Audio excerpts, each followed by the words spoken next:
sobre endoparasitos. No caso, a gente escolheu aqui o parasito Taenia teniformis. A Taenia teniformis ela pertence à classe Cestoda, ao filo Cyclophilidae, e possui como característica morfológica possuir corpo achatado dorsoventralmente, segmentado em aspecto de filo. Qual a importância do estudo da teníase desse parasito para a medicina veterinária, para a gente enquanto aluno? A Taenia teniformis ela vai causar atenise nos gatos, tanto gatos domésticos quanto gatos selvagens. E essa doença ela pode acometer a saúde desse animal. E aí, no caso dos gatos, ela pode acometer o intestino delgado. E nesse caso, para o ciclo acontecer, precisa de um hospedeiro intermediário. Então tem um hospedeiro definitivo, no caso os gatos, e como hospedeiro intermediário a gente vai ter os roedores. Então, tanto camundongos, ratos, coelhos, que vão desenvolver o parasito na sua forma larval, que a gente vai ver adiante como isso se dá. Olá, meu nome é Lívia. Eu vou dar continuidade à apresentação do trabalho. Eu vou falar especificamente do ciclo de vida do parasito. Uma vez que os ovos da Taenia eles são ingeridos pelo hospedeiro intermediário, que, como nós vimos anteriormente, seriam os roedores, eles vão eclodir no intestino desse animal. As oncosferas elas são liberadas desses ovos e vão penetrar a parede intestinal e migrar para outros órgãos, como, por exemplo, o fígado. No fígado, as oncosferas elas vão se desenvolver em larvas chamadas de metacestodos. Após cerca de 9 semanas, os metacestodos se tornam infectantes para esses gatos, que, como nós vimos, seriam os hospedeiros definitivos. Quando um gato ingere um hospedeiro intermediário infectado, como um roedor, um rato, um camundongo, com esses metacestodos no fígado, o escólex, que seria a cabeça da Taenia, vai se fixar na parede do intestino do gato. E aí dentro do intestino, a Taenia vai começar a se desenvolver e vai crescer. A maturidade da Taenia, ela ocorre aproximadamente em cerca de 45 dias, que é quando os proglótios, que seriam os segmentos do corpo da Taenia, eles começam a ser expelidos nas fezes do gato. Esses proglótios, eles contêm os ovos da Taenia. E aí os ovos da Taenia, eles são resistentes à dissecação e a desinfetantes comuns. Então é o que acaba permitindo que eles sobrevivam num ambiente externo por um certo período de tempo. No entanto, eles são destruídos a uma temperatura de 70 graus Celsius. Então, a dispersão desses ovos no meio ambiente ocorre através do vento, da chuva, de insetos. E aí esses ovos eles podem se espalhar por até 10 metros por dia. Então, dessa forma, isso contribui muito para a disseminação dessa doença. A viabilidade dessas oncosferas que são liberadas dos ovos após a expulsão das proglótias é de cerca de 2,5% imediatamente. Então, logo após a eliminação dessas proglótias, já é possível, sim, através de uma pequena porcentagem dessas oncosferas, acontecer a infecção do hospedeiro intermediário e dar continuidade ao ciclo de vida da Taenia. No entanto, essas oncosferas elas não precisam de uma maturação no meio ambiente. Então, o hospedeiro intermediário ele pode ser infectado imediatamente após ter contato com as proglótias. No caso dos gatos, eles podem permanecer infectados pela Taenia por aproximadamente 2 anos. Então, a contaminação, essa continuação da eliminação das proglótias nas fezes, ela vai acontecer por um período significativo de tempo, mantendo assim o ciclo do parasito ativo. E aí, com isso, reinicia-se novamente o ciclo. Nesse esqueminha aqui, a gente tem um exemplo bem didático para conseguir compreender o ciclo de vida desse parasito. Aqui a gente vê que tudo começa com os roedores, que seriam os hospedeiros intermediários. né? Aqui no caso o hospedeiro ele estaria contaminado com esse parasita em sua forma larval, né? Que seria os Trogonocercos fasciolares. E aqui o hospedeiro definitivo, após ter contato com o hospedeiro intermediário, né? Como nós vimos, no caso do hospedeiro definitivo seria o gato, ele ingerir um animal já infectado, né? Esse parasito se desenvolve no organismo do gato e aí em sua forma adulta, posterior a isso, ele é eliminado nas fezes.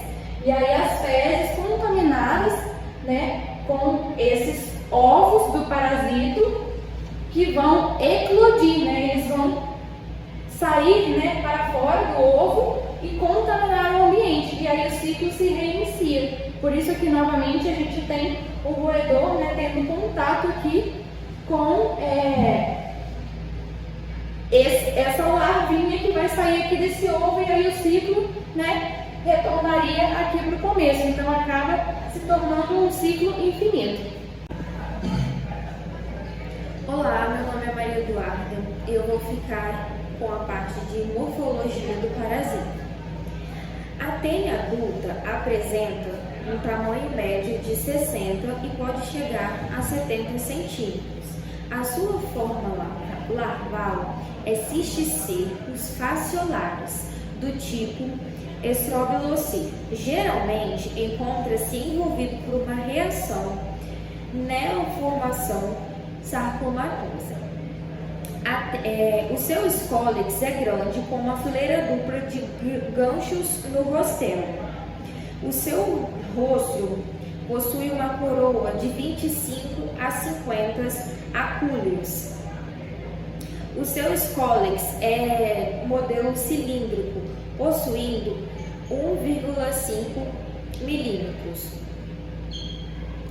O seu tamanho é de 15 a 60 centímetros de comprimento por 4 e 5 centímetros de largura. O seu útero também é composto por 5 a 9 ramos laterais e as proglotes posteriores apresentam formato cilíndrico, formato de sino. Olá, meu nome é Amanda, dando prosseguimento ao trabalho sobre epidemiologia. A tênia teniformes é uma enfermidade que ocorre globalmente, sendo muito comum em gatos de vida livre. Então acontece muito com aqueles gatos que têm acesso à rua, acabam ingerindo ratos contaminados pelo parasita. O gato acaba sendo hospedeiro definitivo da teniformes. Todas as idades e sexos estão em risco, acaba sendo mais comum em gatos jovens, por serem mais ativos, estarem mais na rua, né, no dia a dia. Raramente apresenta sinais clínicos, é mais diagnosticado no exame de rotina, ou podem ser vistos nas fezes, ou até na região anal do gato podem ser vistas proglotes. Aqui eu trouxe um caso, eu pesquisei, de uma obstrução intestinal, onde o gato apresentou falta de apetite, apresentou alguns sinais clínicos. Ao defecar, o veterinário viu que não estava normal, colocou na lâmina, e aqui nós temos um exemplo de ovo de tênia. A tênia teniformes não tem relevância na saúde humana, porque o humano não é um hospedeiro natural do parasita. Então o parasita não consegue completar o seu ciclo de vida no humano. Olá, eu sou o Gabriel. Dando continuidade na apresentação do trabalho, eu irei falar sobre a importância da medicina veterinária. Também conhecido como teníase dos gatos, é um parasita que acaba cometendo os felinos, que são os hospedeiros definitivos, através dos roedores, que são os hospedeiros intermediários. O que acontece? Ele acaba causando uma série de sintomas, como náusea, vômito, peso nos felinos, que podem causar consequências acarretando até a morte. Acontece que, apesar disso tudo, ele também pode ter um potencial de infecção humana, que apesar dessa importância, não se tem muitos materiais acadêmicos em língua portuguesa referentes a tênia teniformes.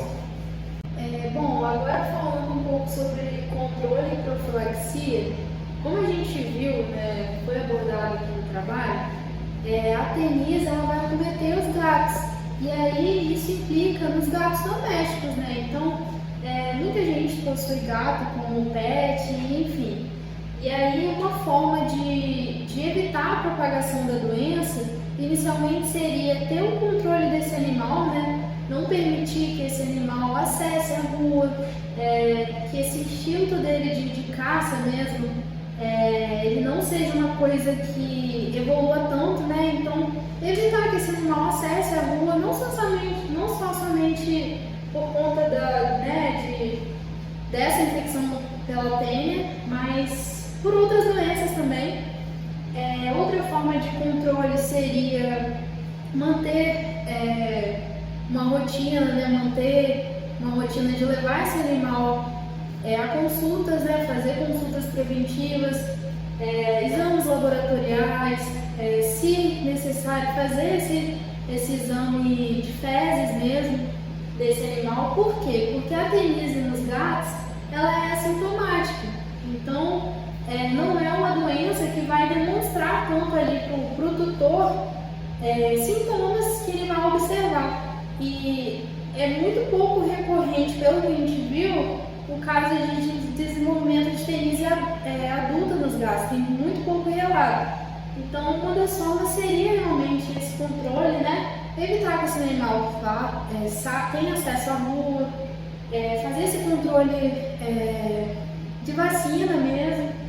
E outra forma de controle seria, né, o investimento em saneamento básico, controle de pragas, para evitar que ocorra a propagação do ciclo e, consequentemente, da doença.